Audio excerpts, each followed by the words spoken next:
Hi everyone. So I want to say something about the late Henry Kissinger, the US Secretary of State, who died on November the 29th at the age of 100.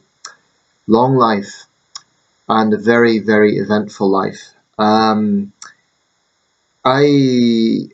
was going to make a video on this initially, but I got caught up with my travel and I went to Berlin for a while, and that was good actually because during that trip I got the New York Times at Berlin Brandenburg airports, and it's given me a little bit more of a source to talk about this because I was wondering how to approach this, how to talk about Henry Kissinger. Where does one start? A highly, highly controversial figure, but also one of the most prominent statesmen, it's fair to say, of the 20th century. And I think it's fair to say one of the most prominent people to not have ascended to the White House. In fact, Kissinger got to the highest position possible for a uh, foreign-born individual. He was born in Fürth, Germany, in 1923. He always retained his German accent, actually. So I thought the best way to approach this, I'm going to actually quote a little bit from the Times obituary, that is the London Times, and I'm also going to read something out from the New York Times. Um, this edition, like I said, I got this at Berlin Brandenburg International Airport, December the 4th. And there's also a little piece in the Daily Mail by the historian Neil Ferguson.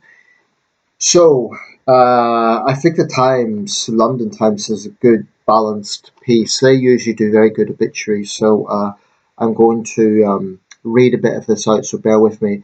Now, the Times, they don't quote the individual journalist who does obituaries, it's just a general editorial, well, not editorial, but they've no byline. So, Henry Kissinger, giant of world affairs who won the Nobel Peace Prize yet was accused of war crimes and who believed that power was the greatest aphrodisiac. Before I get into this, just a quick thing. This is obviously abridged. I mean, this is a big double page obituary. It's only half of it. This is one of his wives.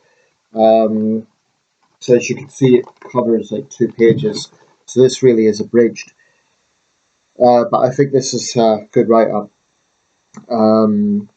Let's see. Kissinger, who changed his first name to Henry, this is when he moved to the United States in 1938, rarely spoke of his upbringing, but it imbued him with a deep pessimism about human nature. Like many Jews in Germany, of course, he was heavily persecuted. It convinced him of the paramount need for stability and order, even at the expense of human rights. Given a choice of order or justice, he often said he would choose order, wrote Walter Isaacson, his biographer. He had seen too clearly the consequences of disorder. That worldview gave rise to the realpolitik that Kissinger pursued during the 8 dazzling years he served under the US Presidents Richard Nixon and Gerald Ford, first as National Security Advisor and then as Secretary of State. It led to his greatest successes, the opening of relations with Red China, détente with the Soviet Union, America's withdrawal from Vietnam, and a rapprochement between Israel and Egypt. A brilliant, tireless negotiator and master of what he termed constructive ambiguity, he became a diplomatic superstar who dealt directly with presidents and prime ministers, Leonid Brezhnev, who once took him boar hunting, Zhou Enlai, Golda Meir, Anwar Sadat. He was a global celebrity who dated Hollywood stars, won the 1973 Nobel Peace Prize, and enraged President Nixon by hogging the limelight and defying his orders. Asked to identify his greatest success and his greatest failure, he replied with his customary wit, "I don't quite understand your second point." However, Kissinger was infamous too. He and Nixon bombed neutral Cambodia and helped to propel that country into a singularly awful civil war. They encouraged General Augusto Pinochet's overthrow of Salvador Allende's democratically elected left-wing government in Chile. I don't see why we have to let a country go Marxist just because its people are irresponsible, Kissinger said. They abandoned the Kurds of Iraq and connived in acts of violent repression by allies such as Pakistan, Indonesia, and Iran, Indonesia referring to the invasion of East Timor.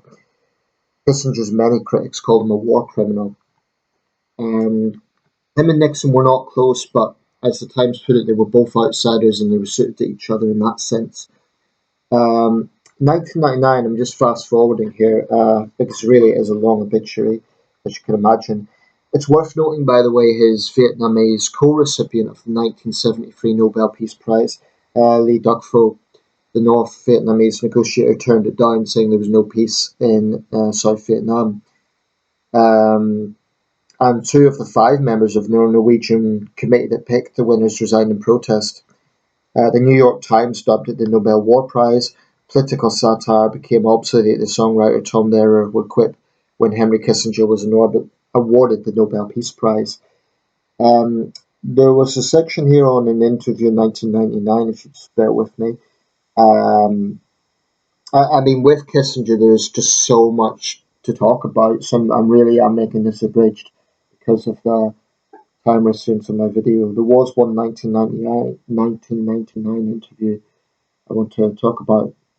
One thing I'll say whilst I'm looking for that, because of his dominance in politics, it's easy to forget Kissinger was Secretary of State under President and a half, the Ford administration, and part of the Nixon administration. About 3.5 years, 4 years. You'd think it was much longer given his dominance in politics, because he was sought after years afterwards. But like I say, he rose to the highest position possible for a foreign national. Can't find that quotation of the interview right now. Let's see, where are we? But he was consulted later on. He became close to the Vice President, Dan Quayle, under George H.W. Bush. But the Carter administration was very critical of Kissinger and his policy of détente. So was Reagan's Republicans, interestingly enough. This was a man who polarized left and right. The Republicans for being too cozy with the Soviets, Carter for its a disregard for human rights. And this is one of my critiques of Henry Kissinger. In his realpolitik, often human rights was put to the side, and I think too many of his conservative supporters also ignore that point about Henry Kissinger. I think the bombing of Cambodia was a catastrophe. Now, Neil Ferguson is a historian I respect, but I think he's a little bit too pro-Kissinger. I'm just going to read out. And by the way, in 1989, Kissinger supported the Chinese in the Tiananmen Square crackdown. He didn't reveal his business interests in Beijing. He defended it as saying no government in the world would have tolerated having the main square of its capital occupied for 8 weeks by tens of thousands of demonstrators. That's the Times, the London Times. This is from the Daily Mail. Stopping the Cold War from exploding into nuclear Armageddon, negotiating a way out of Vietnam's bloody quagmire, dealing with China, Henry Kissinger shaped the 20th century like no other statesman, and, says his acclaimed biographer Neil Ferguson, the world wouldn't be in such a perilous state today if more leaders followed his wise and ruthlessly pragmatic approach to diplomacy. Ferguson acknowledges some of the things that happened, like the bombing of Cambodia, but then he goes on to say the critics ignore what the vicious Khmer Rouge done. But I think it is fair to say that Kissinger helped create the mess that helped to bring them into power in the first place. Now, it's true that Kissinger is sort of a hit figure of the student left throughout the 60s and 70s and beyond. But I think one of the best write-ups I've seen since his death is actually from the New York Times. And I'm just going to read it out because I think it's balanced. I think it's acknowledging good and bad. I mean, there really is a lot to talk about. There's Vietnam and Cambodia as well documented, also Bangladesh and East Timor. Another legacy of Kissinger, partly. Let's see here. This is from the New York Times, and this piece is by Nicolas Kristof. It's an opinion piece, an op-ed.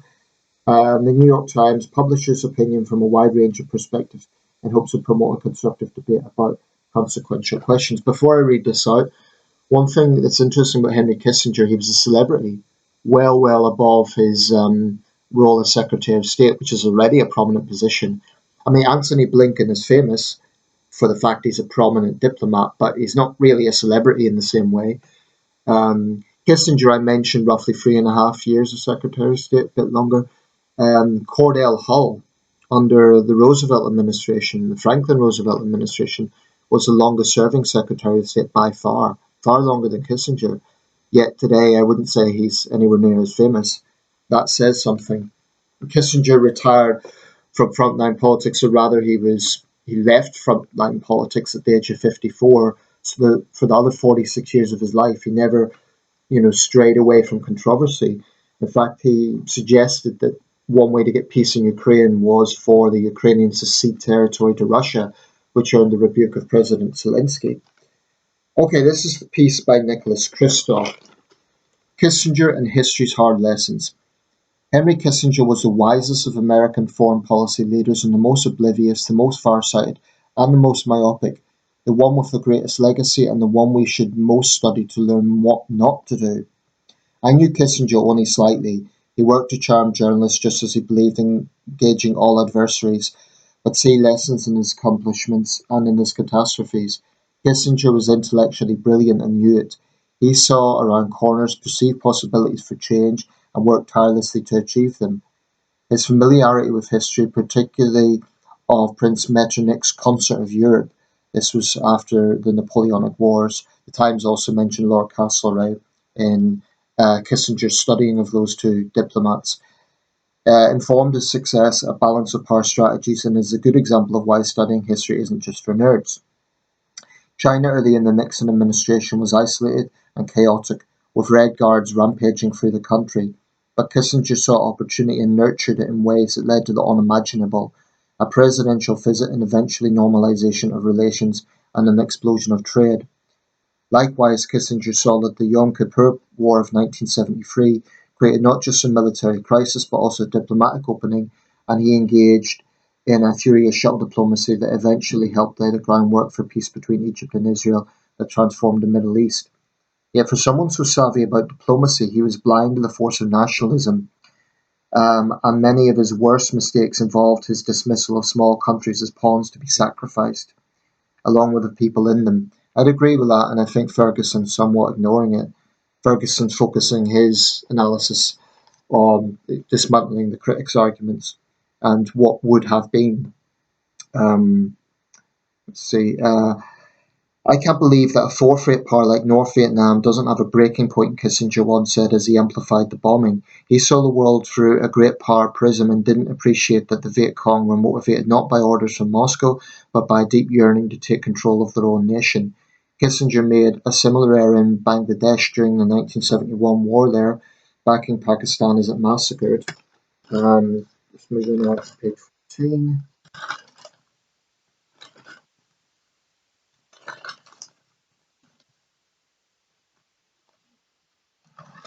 Backing Pakistan as it massacred Hindus and Bengalis alike. It was unsuccessful and unforgivable.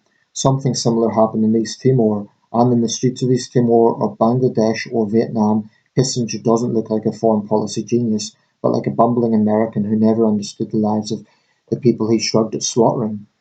And that's very true. I mean, if you'd lost a whole family to the bombing in Cambodia, it would be a very different perspective of Henry Kissinger. One of the greatest mistakes America has made in the post-World War II period has been the failure to appreciate the force of nationalism, and Kissinger exemplified that. Our disasters in Vietnam, Afghanistan, Iraq, Iran, and many other places reflected in part our obliviousness to nationalist grievances. It's an odd blind spot for a country like mine, I assume he means America, that emerged because Britain disregarded her own nascent nationalism. The foreign policy agenda in Kissinger's era was largely about borders, arms control and alliances. Now it's far broader, encompassing climate change, human trafficking, computer chips, narcotics, human rights, epidemics, economics, and so much more. What was once a two-dimensional chess has become three-dimensional chess, requiring a far larger toolbox to achieve results.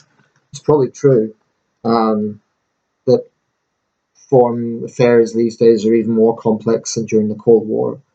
One of the strengths of the United States for most of the past century around the world has been our soft power, the admiration of our democracy and freedoms, the yearning for our blue jeans and movies and video games, the respect for our universities. Kissinger's indifference to human rights and democracy sometimes strengthened our hard power temporarily while compromising our soft power. So I see Kissinger as far too complicated to fit the caricature of either heroic statesman or war criminal. This is what I like about Kristof's write-up. It's very balanced in that sense. What is admirers miss is that hundreds of thousands of people died unnecessarily because of his missteps and his blunders in Vietnam, South Asia, and elsewhere damaged America's standing. What his critics miss is that he reduced the risk of war among the superpowers and in the Middle East while greatly advancing arms control. In some ways, he made the world safer. How can we apply the lessons of Kissinger as did the lessons of Metternich? In the case of China, I think the lesson is the importance of continuing to engage Beijing and working out creative ways to defuse the Taiwan issue because of the prime importance of avoiding a superpower war. Partly agree on that one, but I'll continue this piece. But I think another lesson is that we should not ignore oppression in Tibet and Xinjiang, for human rights matter, and Tibetan and Uyghur nationalist aspirations will endure.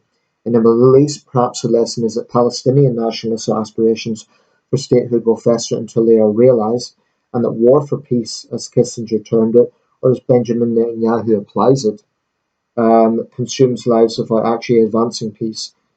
Yet there is also a lesson about seeing hope even in the darkest times, of having the imagination to see 10 moves ahead, how warring parties might somehow exhaust themselves and be ready to shake hands. That means trying relentlessly to put pieces in place, even in the bleakest moments, as Kissinger did, painstakingly during and after the Yom Kippur War, so that eventually a path to peace might emerge from the fog. I'll just round this up by saying I agree that Kissinger is one of those figures that cannot be dismissed entirely in one way or another. I think Tony Blair is another, Richard Nixon, um, and there's others who are too complicated and too. The legacy is such that they cannot just be dismissed one way or another. Henry Kissinger was a towering figure in politics. I do think I agree with that. The human rights issue and the fact that he disregarded lives that were ruined.